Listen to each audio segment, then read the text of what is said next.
Welcome to the Intriguing Beings podcast with me, Rue Chater. Episode 9 with Alex Jones, aka the Stig. I'm going to keep this intro relatively short.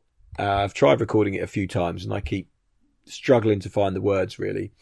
I've also lost my voice, so maybe that's why I'm struggling a little bit today. This week I've got an amazing interview for you with one of the most inspirational people that I know, and I think you'll like it too. To cut a long story short, Alex Jones is an old friend of mine who had a terrible mountain bike accident where he broke his neck and severely damaged his spinal cord. He's been wheelchair bound for the last 7 years and with a lot of hard work and effort has managed to regain a little bit of use in his arms, but not a lot. However, he hasn't let that slow him down and he's remained incredibly positive throughout, always laughing, always joking. And I think that comes across in this interview.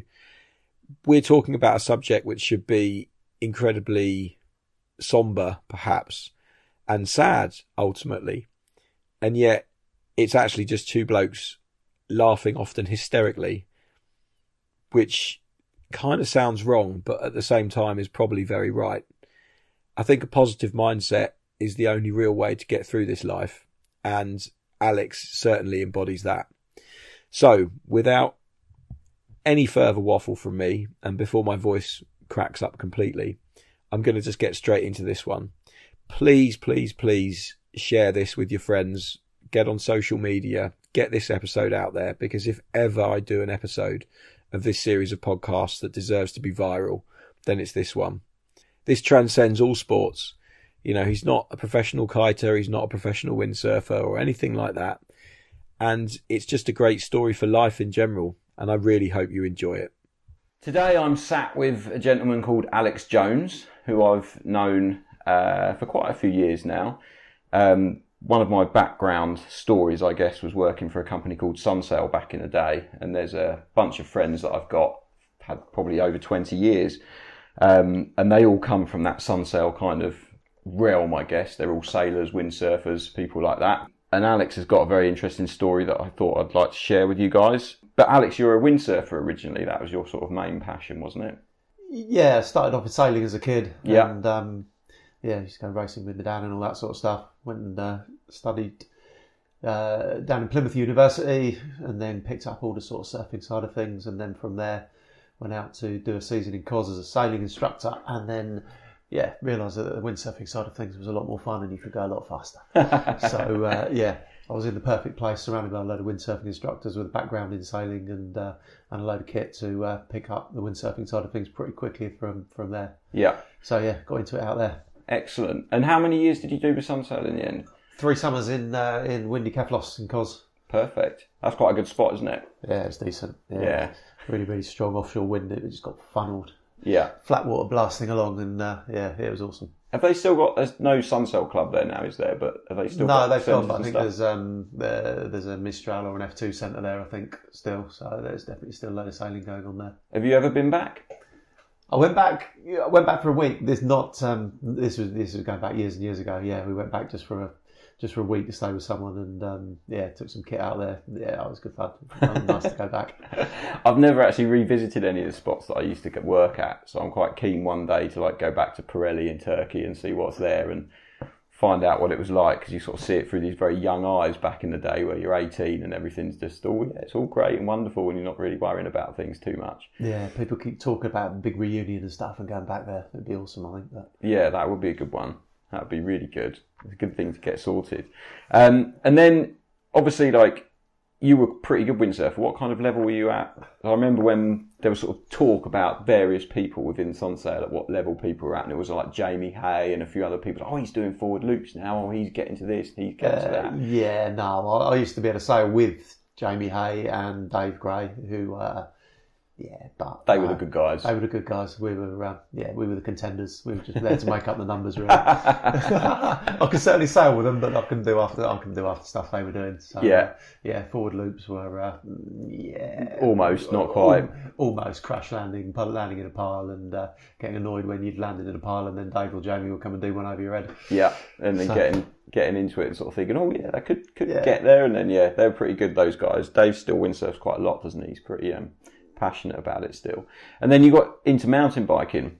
And that was how we kind of reconnected, wasn't it? It was on one of the boys' biking weekends a long time ago, like I think 2010, 2009. Yeah, no, I always had a mountain bike ever since back in the, when I was 14 years old, we had some Peugeot mountain bike, if I remember rightly. It was awesome.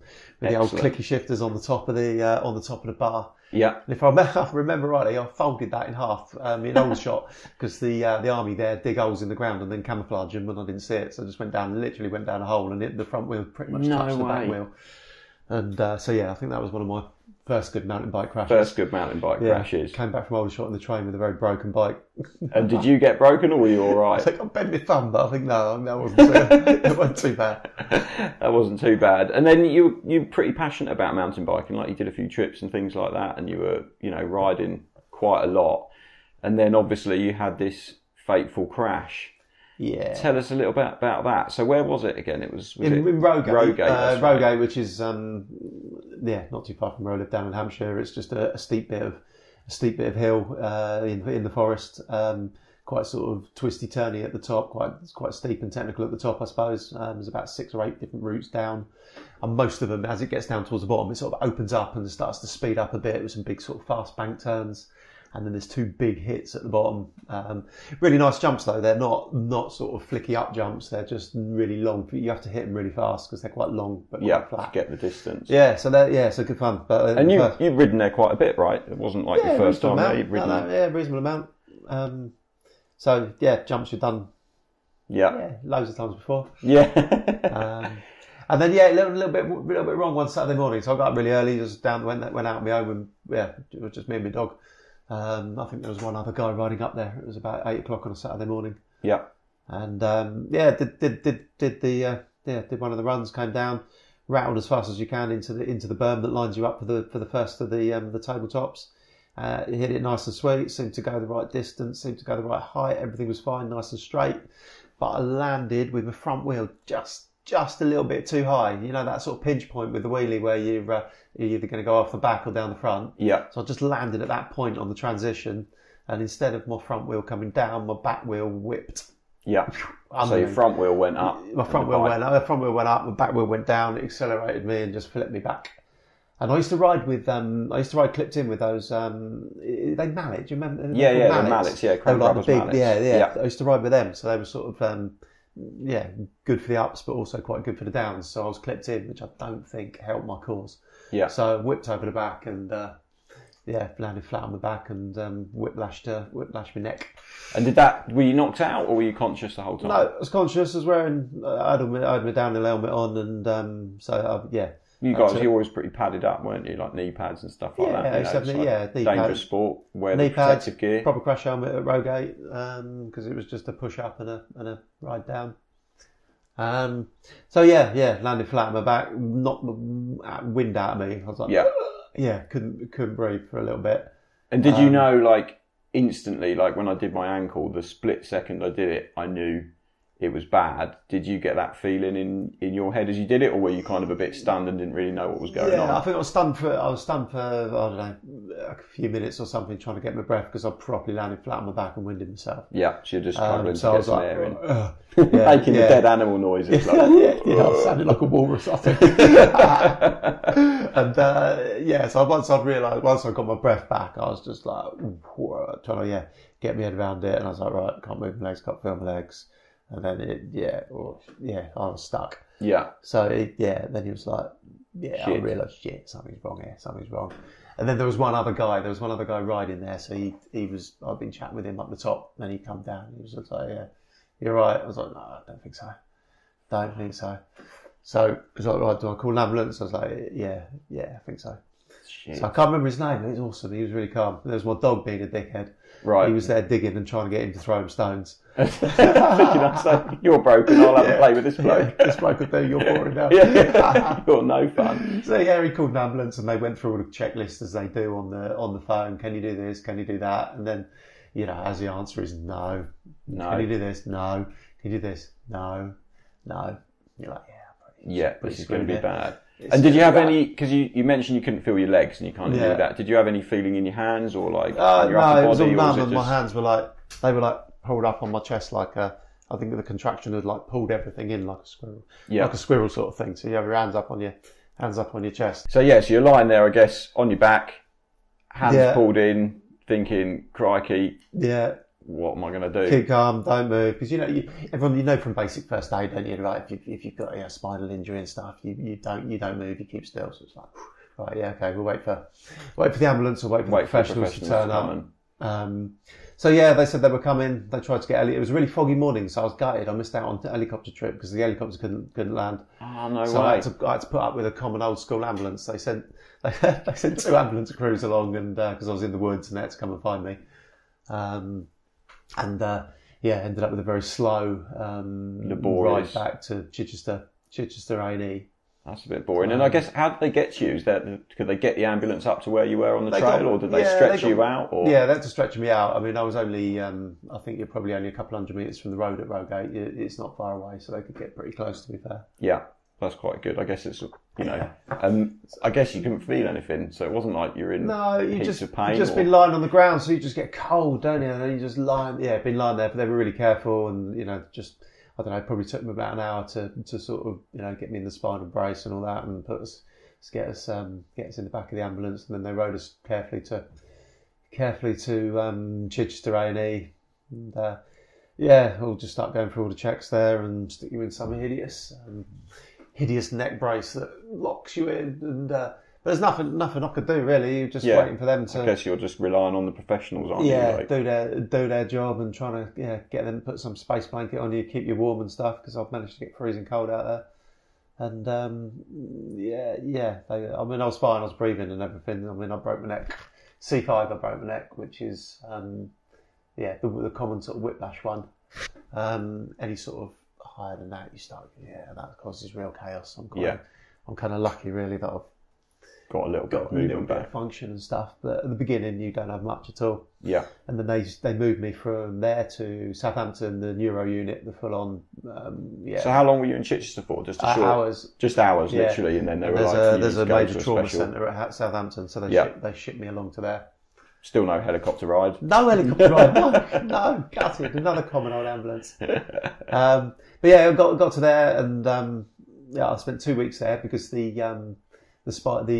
net guy was on holiday, so I had to wait for him to come back, because they thought basically I blew the C5 one up, and they basically had to piece it all back together. It's almost like a champagne cork. They have to sort of piece around it, and then they bolt it up and bolt it down. So I've got a nice 3-inch scar in the front of my neck. Yeah. Weirdly, they go in to fix your neck. You thought they're going from the back. Yeah. But they go in from the From the front. side, They move sort of like. They move all your all the important stuff out of the way, and sort of just go into one side of your Adam's apple and fix it all up there, like putting a sort of a cork around a champagne cork around it to tighten it all up.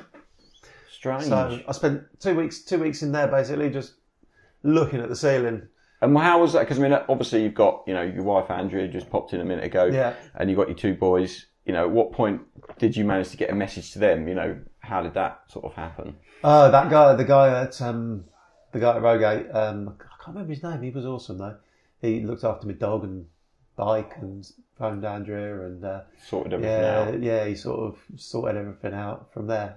So did Andrea get to Chichester Hospital? Yeah, she got to Chichester Hospital with her friend. I think they were out looking for buying some appliance or something. Oh yeah, I spoiled her day a little bit. Spoiled her Spoiled day. her shopping trip. Did you get much sympathy, or did you get told off straight away? Oh no, I wasn't told off straight away. That was late. That was later. Yeah, there was a bit of sympathy at the beginning, but yeah. Yeah, it's always a tricky one, isn't it? I know that turned into a furious rage and anger later on. For, what have you done? Like, this is ridiculous. So you spent 2 weeks, in Southampton Hospital at the major trauma unit. Yeah. What was, were they did the operation? Did they do that quite quickly? And then were you just lying there healing, waiting for stuff to happen? the first bit I had to wait for this guy to come back, so they couldn't move me, so it was just being looking up and being sort of rolled around and being very being fed and stuff at that stage. It was quite a surreal experience. Yeah, it's a bit bizarre, and having a load of weird people around you with head injuries that you couldn't see, but they were just doing weird stuff. Yeah, so I guess you're in that unit. I couldn't see it. You haven't got a clue what was going on, but you're in intensive care, but you're fully alert, but just not being able to move. It was really quite it's quite surreal, and a lot of visitors, people coming in, and Yeah, I think and then I popped in and spent said hello. yeah. Then I had I spent 3 days awake trying to make sure that I kept my sat levels up. For breathing and stuff like that, you have to keep your sats above 95%. If it starts to dip, you're not getting enough oxygen in, and they have to put in a trachea. Okay. And I didn't want that. They said, look, if you can avoid that at all costs, that's fine. So I think I spent about 3 days wide awake, just making breathing. sure, breathing to make sure I did that. Listening to, I think, one of the radio stations that was just all right, wasn't doing me head in. Radio 1 was like, raving too much. A bit too much. Yeah, I think it was like that. It was called that Jack FM or something, just listening to that for days in between visitors, just waiting to, keep those sats levels up. Yeah, and keep the waiting sats for the levels op. up. Yeah, and waiting for the op. And so, I mean, did they give you anything to look at? Any sort of visual stimulation, or were you literally just staring at the ceiling for days on end? No, you put headphones on and listen to the radio. And, so radio, podcast, audio. You could have a little buzzer that you'd be able to sort of press, but it was in the high dependency unit, so I think it was like one-on-one care anyway, so you always had someone there looking out for you. That's pretty crazy. And how did you, because you're quite a, I think when this all happened, and as a group of friends, we were all like incredibly shocked. Yeah. And I think it was your friend Tone said, well, if it could happen to anyone that could handle it, it happened to Stig, because he's pretty strong character and he's super positive and stuff like that. But it must have been incredibly difficult for you those 2 weeks just lying there to keep a positive mindset, or how did you feel about it mentally, I guess? Yeah, I don't know. It's a weird one. I'm quite, I don't know, accepting of things and positive about stuff. So I suppose I only need to be, because it's a sink or swim thing, isn't it? Yeah. But I don't know. I had this I just worked out. I had this vision of sort of, I'll be fine. I'll just start wheelchair racing or something. I'll be doing the Great South Run on a wheelchair. I didn't quite get the gist of it. I think, you think sort of paralysis is just legs and stuff like that, and I can't walk again. That's fine. Yeah. And then the more you learn about it, you think, oh, hang on, right, I broke my neck. That means it affects my arms. Okay. Yeah, that's a little bit more difficult. Right. Okay. Yeah. And it sort of starts to dawn on you a little bit over time so this sort of, image of zooming along South Sea Seafront in some sports wheelchair was sort of that stuck with me for a little bit. Then it started to fade a little bit as the reality of it set in. I guess it's a bit like you're sort of goal setting, aren't you? You're thinking, what will I be able to do? And thinking about what can I do, so that gives you something positive to cling on to. Like, oh well, if I can do that, that's something I can think about. Well, that's fine. I mean, I had 2 young kids and stuff, and a wife, and everybody. You have to look at the positives of it, don't you? And it was like, I don't know, you've got to find a way, haven't you? Yeah. So, that was fine. So, I don't know. Yeah, it was tough. I had a brilliant bunch of friends, family, everyone was amazing. They all come by and, keep it together. Yeah, they did all sorts of fundraising and stuff like that, didn't they? Yeah, that was cool. Everyone sort of rallied round and made a big effort, which obviously that gives you, another positive thing to think about as well. Yeah, and then you go to Stoke Mandeville, so that was, so you had the operation in Southampton. That all went well? Yeah, that was all good. They did a top job on that apparently, so that was all good. And then it was just about getting yourself to a rehab place basically. Yeah, which is up Stoke Mandeville. Stoke Mandeville was good for me. Salisbury, I think, is the other one that's bit local, but all my sort of family and stuff all from up Berkshire way, so Stoke Mandeville kind of worked. So I ended up there. And that was 2 weeks in Southampton Hospital, then up to Stoke Mandeville. So did they start you on rehab fairly quickly, or did you have to wait for the bones to heal and for the operation to heal, or were you sort of chucked into starting to get things moving straight away? When you go there, you go onto a rehab ward after a few weeks, but they basically, the weird thing, they have to get you sit up, because I'd laid down for 2 weeks. To sit you up, they have to sit you up really slowly. They give you this stuff. What was it called? Ephedrine. I don't know. A bit like speed, I think. They give it to get your blood pressure going, and they gradually sit you up a little bit at a time. Because if you've laid down, if the blood comes up, you just pass out and faint and feel weird. So they spend a couple of weeks just trying to sort of gradually get you used to being able to sit in a chair. But it's weird. I don't know how knackered you'd got, because I was pretty fit person. Yeah, before it happened. Beforehand, fit as a fiddle with all the biking and sport and stuff like that. And you just go. Your body just gets absolutely smashed, even though you've only done one bit of it. You're just so weak. You're just literally just spinning out, trying to sit up and stuff. If I remember, remember being left out for an hour in the sunshine, just loving it, having been lying down in the dark for a couple of weeks. Yeah, just you to just get a get bit of rolled sunshine. out. It's just like, this is bliss. And they're like, right, you sat up for long enough, we'll get you in. You're like, Oh no, I don't want to go back down. Don't take me back. So you spent a couple of weeks in, like the sort of the before you, once you can sit up for 4 hours or something, then you're ready to move down onto the rehab ward, and then they can start getting you down to physio and getting you in the pool and getting you doing all the sort of strength building stuff and getting you in lighter wheelchairs that you can start to push and start to, just generally doing all the sort of the rehab activities that they do and stuff. And how hard was it to sort of, when it first started, like, did you sort of really struggle with things and then find that you managed to learn and get better at stuff, or did you sort of take to it fairly easily, or was it kind of a difficult thing to get to grips with?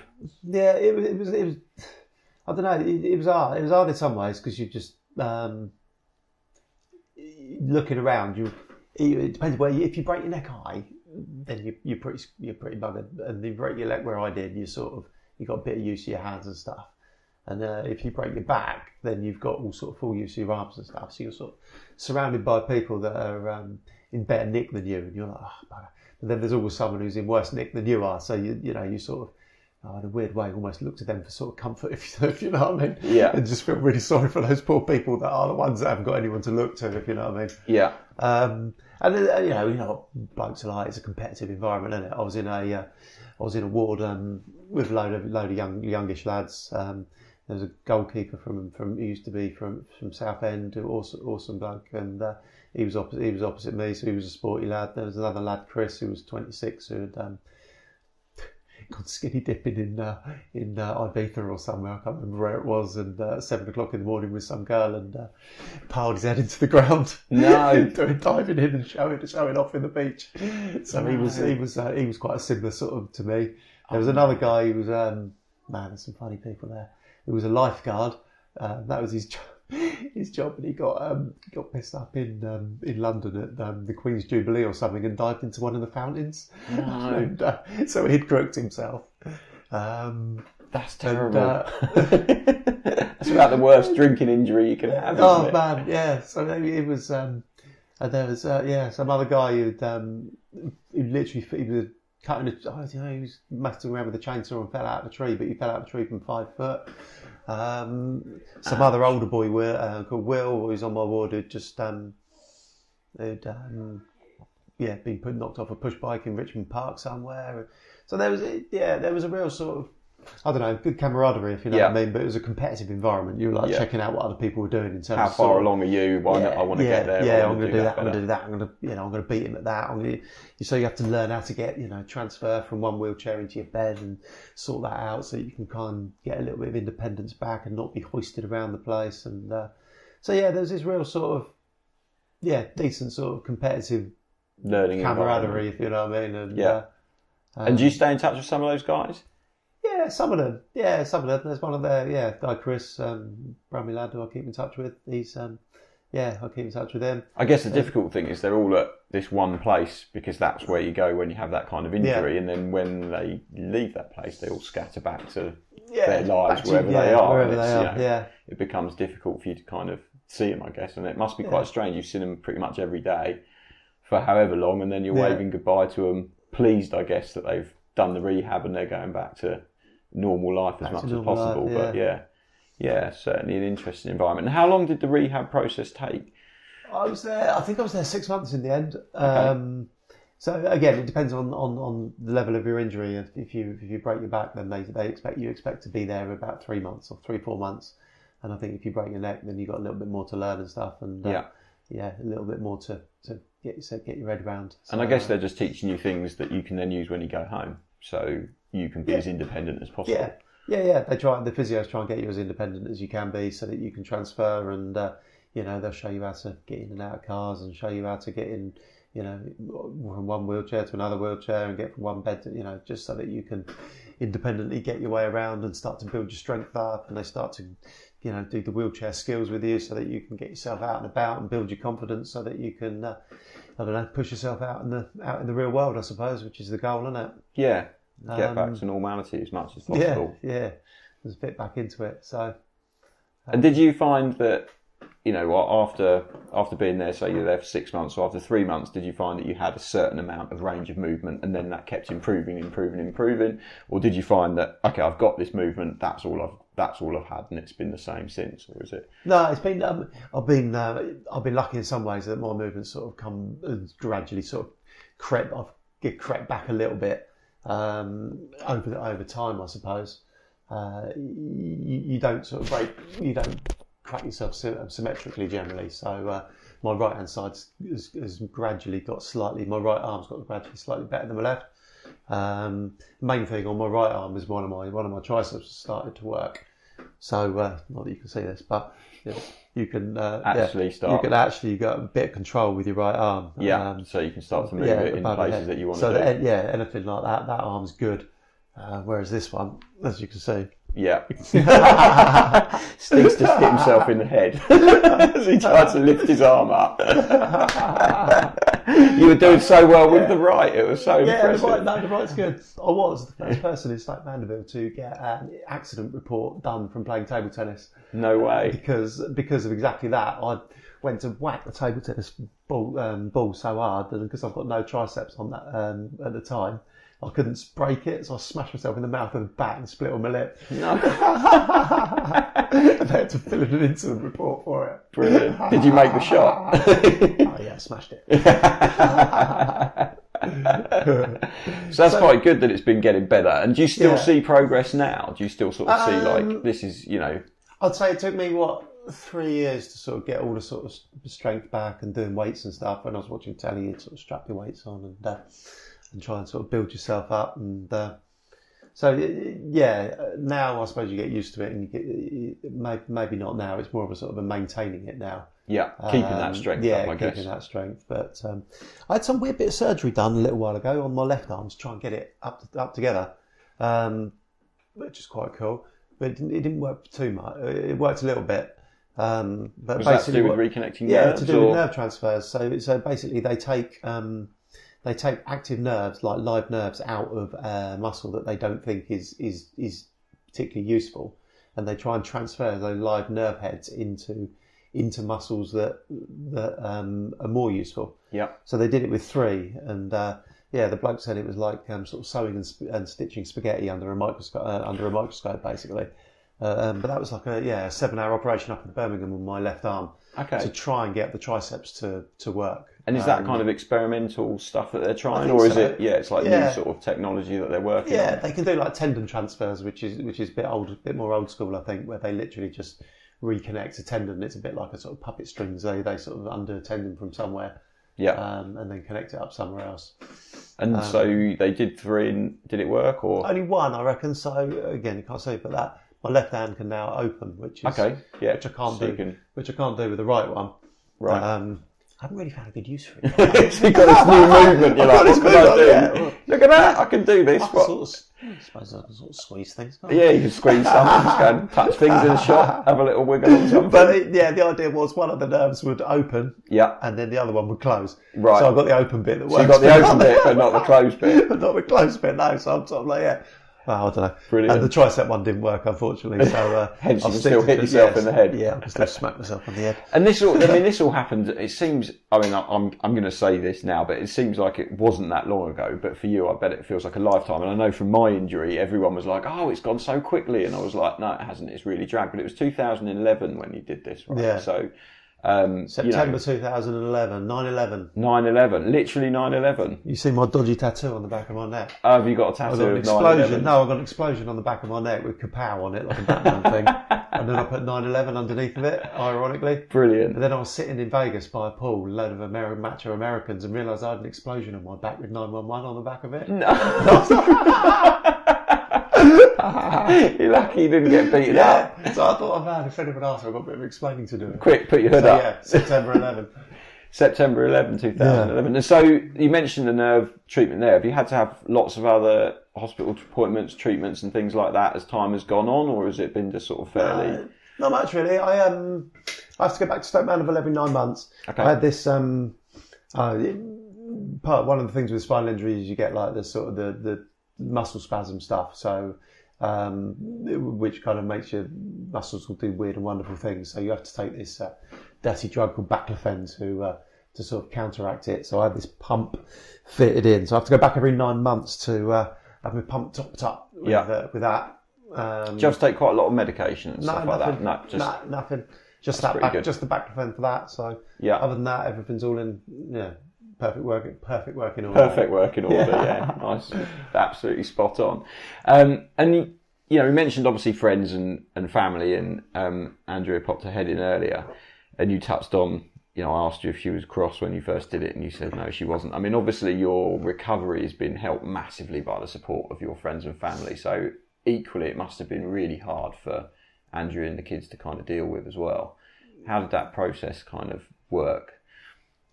Well, yeah, it's hard. I mean, the first 6 months you're in rehab, it's all just shock, isn't it? And you're living on adrenaline basically, and it's exactly the same for those guys. I mean, my kids were 6 and 8 at the time, I think. Yeah, 6 and 8 at the time. So old enough to know what's going on, but still quite young. Still quite young, I suppose. And but they were cool. One of them, Sam, the older one, used to. Didn't like coming to hospital particularly. You could tell he'd come in the door and he couldn't wait to get out of there. Whereas Finn, the younger one, was just quite far more sort of chilled, intrigued, and just used to go home and build Lego hospitals and stuff like that. And bless him. So he was quite sort of, I don't know, interested by the whole thing in a weird way. Yeah. And then Sam just didn't like it. Yeah. But understandable. And then and Andrea just, she was living on adrenaline. Well, I guess she's gone suddenly from having a husband at home who's helping out with all the running of the family and the running of the house to suddenly having to do everything on her own. Yeah. As well as look after you and, give you the support and stuff. Yeah, so I think I was being looked after by the professionals, if you know what I mean. And I was in Stoke Mandeville when it was all rehab, and all I had to do was focus on me. Andrea was having a hard time of it at home, just getting her head around the shock of it, basically, and coming up to visit me and putting a brave face on at the weekends, and I mean, all her family and friends was just amazing, just keeping her going and trying to keep it normal for the kids, My mates would come down and take my boys to football and stuff, and just make sure everything was normal. Try and keep it normal for them, which is was massively what I'm trying to do now, I suppose. Yeah, just try and keep things as they were. But the first 6 months were hard, and then you come back to. I'll come back home, and I think I'll come back home at Christmas. And so I guess you've been out of the house for 6 months, and then all of a sudden you're back in the house. That's a whole new dynamic to deal with. Oh man, that was and to be fair, you come back quite broke, and I need lots of help, and you have sort of carers coming in the house and all that sort of stuff, and we had ended up having this young Polish guy living with us for first. God knows, just until I could sort of get driving and stuff, really, just to sort of give me a lift everywhere. And so we had this stranger living in the house, me broken and gradually getting stronger. But when I first come out of hospital, I was, putting a brave face on it, but pretty broke, pretty weak. And the whole real world was quite a scary place to be in. I guess you've suddenly gone from 24-hour, round-the-clock professional care to suddenly you're at home. You're at home, dealing with it. Yeah, deal with it. And it was just like, so it's quite scary, really scary leaving hospital, because as you say, you've just, you've got a call buzzer in hospital, haven't you? Excuse me, can you give me this? Someone's going to be there right away. You come home and it's, the whole real world.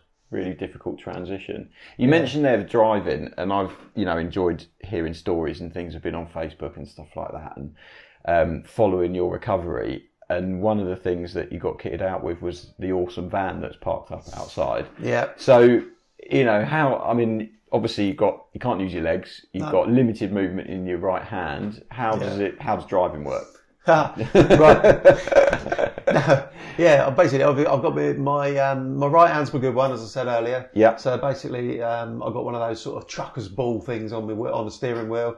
With like 3 pins on it, so imagine like a plug upside down. Yeah. You slot your wrist in between the two shorter bits, and then you put your hand over the other bit. So that's your steering done. They lighten it up massively so that you don't need too much strength. Okay, so it's super light on the steering wheel. And then with your left hand, that's your throttle and the accelerator. So if you can imagine like a speedboat, you've got a throttle, but annoyingly, they do it the other way around. So with a speedboat, you go forward to go fast, and then to slow down, you pull back. So it takes a little bit of getting used to, but as you can imagine, braking, you want... So yes. braking, I guess as you you're want to going brake, forwards. you go forward. So I do get why they do that. And then all the other little bits and pieces are all on like a little button and stuff. So it's all pretty techno. Pretty tech. And who did you have to sort of invest in that yourself, or is it something that the government helps with? No. There's this amazing thing. Motability is brilliant. So I ended up going through Motability scheme, and I've got a VW van that's perfect. Yeah, amazing. That you can kitted drive out with ramps and ramps, lifts, and hand controls and stuff. That I think I ended up. There's another organisation, amazing organisation called part of the job centre called Access to Work. Yep. So between Access to Work, because I use my van to get to work, and Motability, I've got this bling van that is paid for basically. Awesome. So yeah, and I guess that must have given you a massive, like that first time you drove it, must have been quite terrifying, but equally quite liberating that suddenly you're free. Yeah, literally. Right. I went up. You'll laugh. I went up to this airfield near in Hertfordshire somewhere. Yeah. And I had to go to sort of one end of the airfield was being used as a film set. So they were, I don't know what they were doing, but they were just blowing stuff up. There was all these massive explosions going on down the other end of the other end of the airfield, and there was me for the first time in my little black van trying to drive at the other end. Brilliant. Trying to get used to the hand controls and not like jumping around all over the place. But, yeah. And I guess they teach you off-road first, so you can learn to drive it on the runway. No, you'll be surprised. I literally had half an hour there, and they were like, "Yeah, you'll be all right." And then they just send you off. And then, well, no, they didn't send me off. And then they tweaked it and tuned it up, and then they delivered the van to my house. When I got it, they turned up with this driving instructor, and I had 2 hours booked in with him, and he was like, "Right, okay, let's go." So got myself in the van and just headed off around the local roads. Having driven it for half an hour before. Wow. And man, it scared me. So after an hour, he was like, "Yeah, I think you'll be okay. You've just got to be careful, and I can't teach you anymore." So then I was like, "Yeah, okay, cheers, right? I'll have the keys, thank you very much." And I think Dave and stuff. I was like, "Dave, I've come round and pick you up." So literally, I got down the end of the road.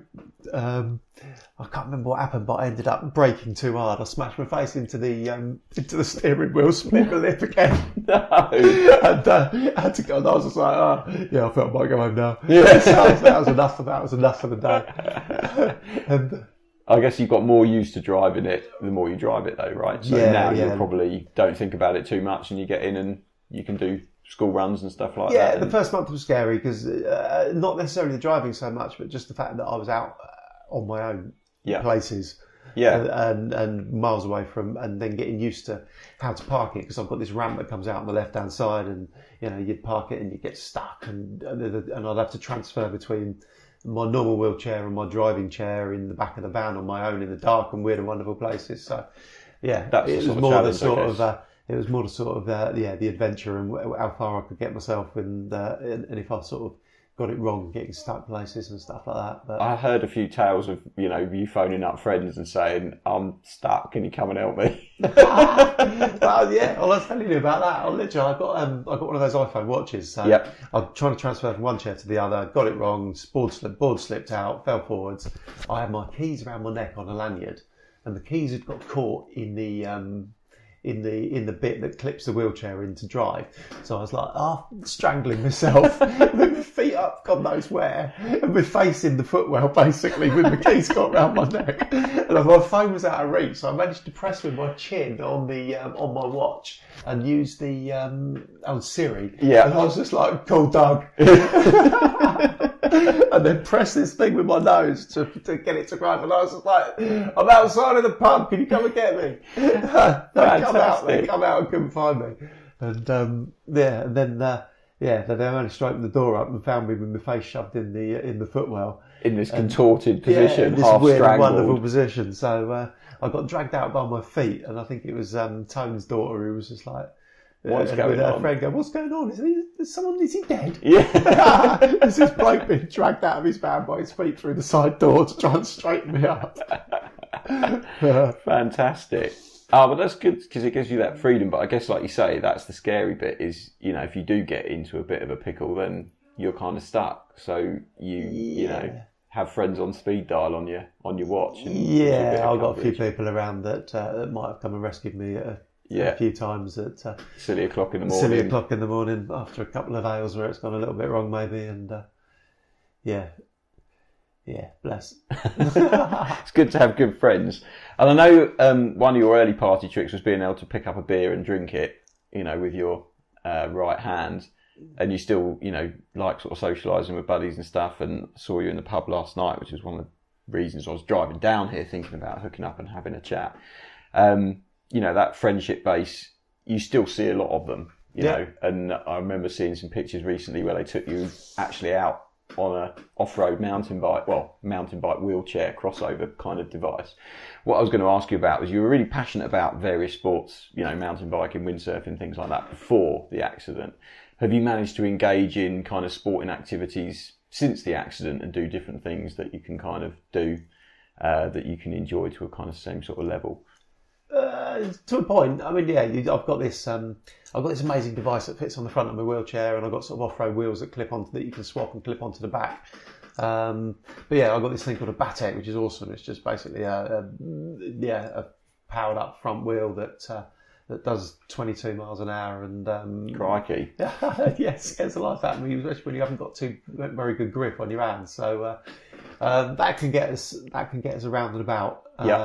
Over sort of reasonable rough terrain and stuff like that, to a point. I've been down the South Downs Way with the guys a few times, and been up to Surrey Hills and stuff, and been up to the top of the hills and down a few of the not too technical. I mean, it's got its limits, but so we've done that on the old Batek, and that's good fun. Even just for getting out and about and going out with a dog and going out with my wife down the beach and stuff, and zooming along at 20 mile an hour at low tide down at Whitterings and stuff is awesome. So it's good to be able to do stuff like that. We did this thing, what do they call it? The Snowdon Push. So you've got to try and you have a team, one wheelchair and a team, and it's not a race, but it is a race. The competitive nature coming out again. Yeah, so I think we did that a couple of summers ago, which was a good laugh. But that is, unfinished business, because there was a load of lightning storms at the top, and they only let us get 3/4 of the way to the top. Okay. So you've got a team of buddies, and basically you've got to get your mate in the wheelchair to the top of Snowdon. Yeah, and then back down again. Excellent. So we did that, but unfinished business. I think for one we came third, not that it was a race, and for two we didn't get to the top. So I think we've got ideas on revisiting that one at some point, going back and having another crack at it. Yeah. And is there anything else that you kind of do? I know I saw some pictures once. You going sailing on some land yachts and things like that. Yeah, but I guess it's the accessibility of it. You know, it's also. I mean, there's a balance between time and stuff like that. And my kids are both pretty sporty, and I take them wherever they want to go and stuff for that. And then with work and stuff like that, if I wasn't working or doing all the other stuff, then I'd have more time to be able to go and do stuff like that. But yeah, land yachting was amazing. We did that in Portugal. It was that's probably the most sort of fun I've had adrenaline wise since riding down hills properly on mountain bikes and stuff like that. But that was good fun. But I literally had to turn up, and it was what they're called blow carts, and I turned up with a roll of duct tape, a load of cable ties, and literally taped myself into it. Or I got people to tape me into this thing, and I had to strip all the rigging off of it because I needed the purchase, and I had to duct tape. Which arm was it to the steering? I think I had to duct tape my left arm onto the steering bit, so that was sorted. And then I had to have a loop for the pulling the sheet in for the sailing bit. But that was awesome. This was in some dusty windblown place somewhere in Portugal, which was absolutely howling. And those things fly, don't they? Absolutely flew. That scared the living daylights out of me. But it was brilliant, absolutely brilliant fun. I think that, if I could do that, if I could do that somewhere close, I'll be well into that. Yeah. I guess that's the thing. It's like, it's a great sport, but unless it's on your doorstep when you've got family, work, everything else. Yeah, there's a set up down in Cornwall, so I think I'll be bothering you boys to go on a lads' weekend down to Cornwall and go blow karting at some point at Gwithian at low tide or something. Yeah, that sounds like a good plan. I like that idea. You mentioned work a little bit there. One of the things, because one of the things that really inspired me, I guess, about your story was, you mentioned it earlier when we were chatting in the kitchen, but September to September. So you broke your neck in September, and then a year later you were back at work, which I just think is pretty phenomenal, really. And you work in recruitment. Luckily. So how was that a goal that you set yourself, that you were like, I want to get back to work, I want to be as normal as possible? Or was it just something where they were like, you've had 6 months off, get your ass back to work, or we're giving you the sack? No, to be fair, the company I work for are amazing. I think the guys at Stoke Mandeville have never sort of seen such sort of interaction from colleagues and stuff like that from work, and they were always up and trying to work out what I could do, and they were getting involved in all the fundraising bits and pieces. So they were really supportive, to be fair. And then so I had 6 months in rehab, nothing I could do then. And then I came home, and it was 2012 summer. The Olympics and stuff were on, so I had a summer of watching sport and doing stuff like that. So by September I was going to be bored anyway. Yeah. And also I think they paid me full time for 6 months, and then half pay for 6 months. So there was a bit of an incentive to go back to work to get the money rolling in, maybe. Yeah. But I don't know. I just set myself a goal of 12 months, and that was that. And they were good as gold, and they were like, well, what do you want to do? How do you want it to work? So I started off just going back in for 2 days a week, just to ease myself back into it. And after a bit of time, 2 days wasn't. I don't know. You start getting bored, and there's not enough to do, and you find yourself easing yourself back into work. So I think I was 3 days a week, 4 days a week, and then I was like, I might as well go in 5 days a week, do you know what I mean? So I got back to normal. I start late, just because it takes me a little bit of time to get my arse in gear in the morning, to be fair. So I start at 10, which works. And back full time with them. Perfect. And luckily I do a desk job. Yeah, that's always a bonus, isn't it? But it's Match Tech, the company that you work for, right? Brilliant. So giving a little mention to those guys for being so supportive. And most of your jobs aren't that you're on the telephone, so you're talking to people a lot. Yeah. What about the typing and putting things into the keyboard? Like, how's that go? Because obviously you can chat on the telephone, but at some point you're going to have to put some data into a computer, I'm sure. Yeah, I write with capitals. Okay. Mostly. And I'll tell you why, because if I have two hands out in front of me, I haven't got any core stability, I'll fall over. So to press shift and then the number to do capitals and stuff like that is a pain. So it's one hand typing, using capitals mostly. I did try. They had this amazing bit of software called Dragon, which I used in Stoke Mandeville, and then I got them to install it at work, and it works brilliantly. It's just voice recognition stuff. Okay. But because I work in an open plan, quite noisy sales office, it picks up. Yeah, it picks everything else in the background. So every time the phone rang, it used to type A, and if anybody talked in the back of me, it used to write you are. So your computer would just be typing away. Like, do what it's want. I'd be like, oi, let me speak. And also, you'll laugh. There's to turn it on, I used to have to say wake up, and to turn the software off, I'd have to tell it to go to sleep. So this is poor girl who used to sit opposite me, and I'd be just there going, wake up! She'd be like, no, not you, go to sleep. Not you. Brilliant. But I give up with it just because it was, and I either had to go and sit in a quiet office on my own, which I didn't want to do. Yeah, you haven't got the social side of it then. Or just accept that, my emails are going to be short and to the point and in capitals. Yeah, I'm going to be shouting. And so I guess you've got like your one hand, you can just type a little bit out and keep it nice and simple. And that's all pretty good. Awesome. Yeah, so that works all right. And now we're sort of 2011, 2018 now, sort of 7 years on. Yeah. There must be certain things that you really miss about before the accident. Is it the sport? Is it the walking about? Is it the sort of things being easier? Is there anything that you sort of think, God, that's the one thing that really I do miss that I could do before that I can't do now?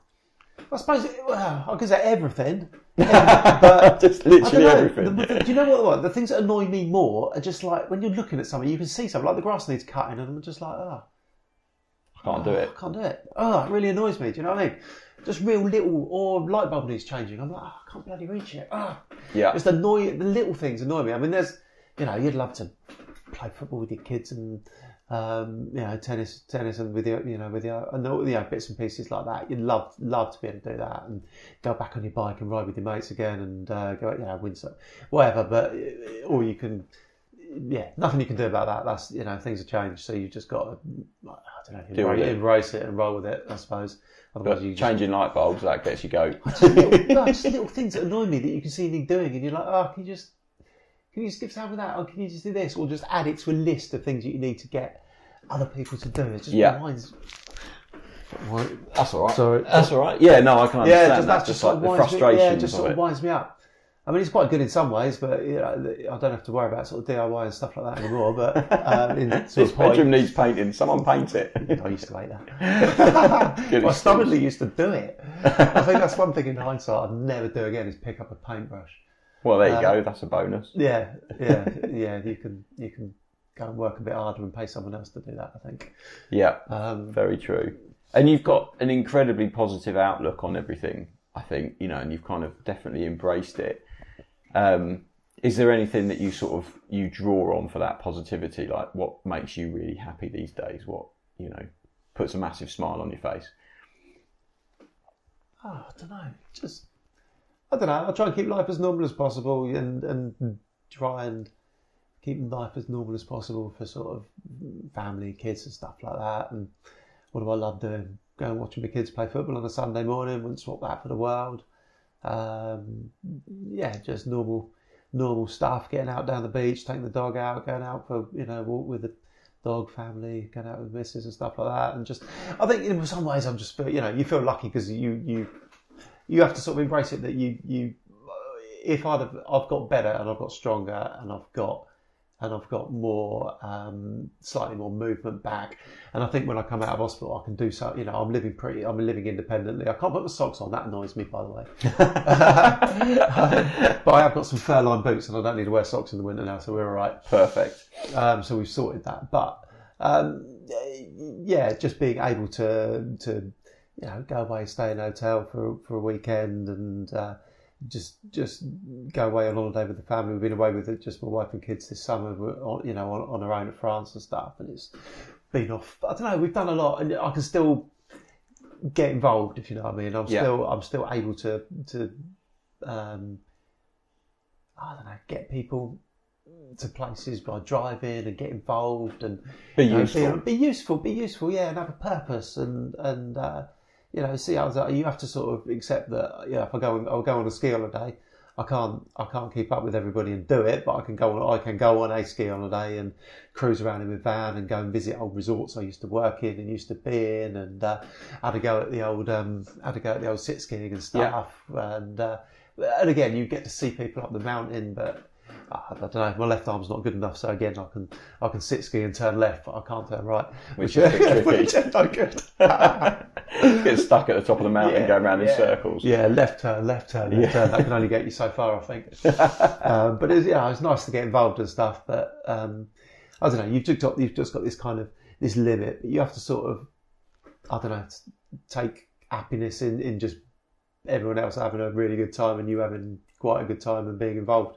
Still, I suppose. That's a really good way of looking at it, I think. That's nice. Take happiness in everyone else's enjoyment of things and muck in as much as you can.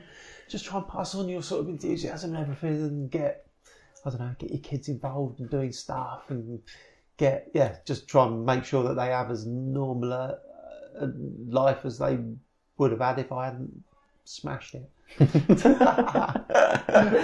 I mean, I'm not going to ask you if you regret it, because I'm sure, like, if you could have your time again, you'd probably go, I wouldn't hit that jump at that speed, or I would have done something differently. But what do you enjoy, since it's happened? What's the one thing that's really changed that you think, that's a real positive that's come out of this?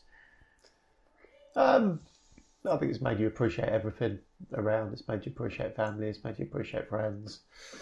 It's made you appreciate life, I suppose, to be honest. I'm sure anyone who's done something stupid and like this, it makes you appreciate what you've got, doesn't it? I used to be a little bit restless, I suppose, and like any windsurfer, you're always permanently looking at the trees and wondering whether it's going to be windy and not making any plans, and generally being a pain in the arse of booking any sort of anything. Yeah. If you think it's going to be windy. Just in case it's going to be windy. Just in case it's going to be windy. And the same with the biking and stuff, you'd always be like, oh, I've got to get out. So maybe I'm not as restless perhaps, and I'm a bit more settled and a bit more sort of, it was always really family focused, but more focused on perhaps them rather than doing what I wanted and making sure they came along with me. So I guess in one way it's made you incredibly selfless, because you're, where before you were thinking about, is it windy? I'm going to go hiking. I'm going to go on my bike. And now you're not, that's gone. So you're just thinking, how can I help? What can I do? Yeah, I suppose. Yeah, which is quite a nice positivity angle on it to come out of it. Have you got any advice for anyone, who's in a similar situation, who's been injured or who's maybe listening, who's just hurt themselves and they're lying in a hospital bed listening to audio because that's all they can do? Any advice for anyone like that? Oh, God knows. You got to be positive. You just got to look at, you just got to embrace everything and look at what you can do and how you can get involved and keep a positive spin on it and look after yourself. Try and keep yourself fit. Try and keep yourself healthy. I think I don't know. I've only been injured 7 years. I think in 7 years things are, I can embrace all the sort of technology side of it. There's all sorts of positive stuff going on the medical side of it that probably won't affect my generation. But I think in further generations there'll be all sorts of medical breakthroughs and stuff that will make people's life better. I think I've just got to embrace the technology side of it and get involved in what's available now, tech and what's available, and use as much as you can there now. And I don't know, you just got to get out there. Don't sit in. You've got to get out and embrace it. Try. Work's been amazing for me because it's given me a purpose. My family's been amazing for me because they've given me a purpose. Having a dog that gets you out. having two kids that drag you off to do sport and stuff like that, and they drag you out on a Sunday morning when it's -5 outside to go and watch a game of football in the mud is you've got to be driven. You've got to have a drive. You've got to have a purpose. You've got to get out and rather than sitting in and dwelling on it. Yeah, that's it, isn't it? That's the key to life, really. Get out there and enjoy it. Make the most of it. Alex, I've got one more question for you. The nickname Stig. So where does that come from? It doesn't come from the racing driving side of things. It comes from the old school Stig of the dump. Because I used to be a dreadlock, long blonde-haired windsurfing beach bum that possibly didn't wash his t-shirt enough. In fact, my father-in-law in his speech for on my wedding day said that when he first met me, I was wearing a t-shirt that he wouldn't wash his van with. So there you go. Brilliant, Alex. That's been awesome. Thank you so much for giving me that time and having the chat. I really enjoyed that. It's really insightful. No worries. Thank you very much indeed. Cheers, Ro. What an incredible interview with Alex that was. I really enjoyed chatting to him, and I hope that came across. It was just two guys laughing hysterically about something which really shouldn't be funny. But that's often what humans do, I guess. We laugh about things when we shouldn't, and that's the medicine that sometimes gets us through. Please, please, please share this episode and share all the episodes. It's great to see the listener numbers growing. More and more of you seem to be checking these out, so thank you for helping me get the word out there. The more people that listen to it, the more it inspires me to create them. I've got a great interview lined up for you next week, and I'm hoping my voice will be back. So until then, you've been listening to the Intriguing Beings podcast with me, Rue Chater.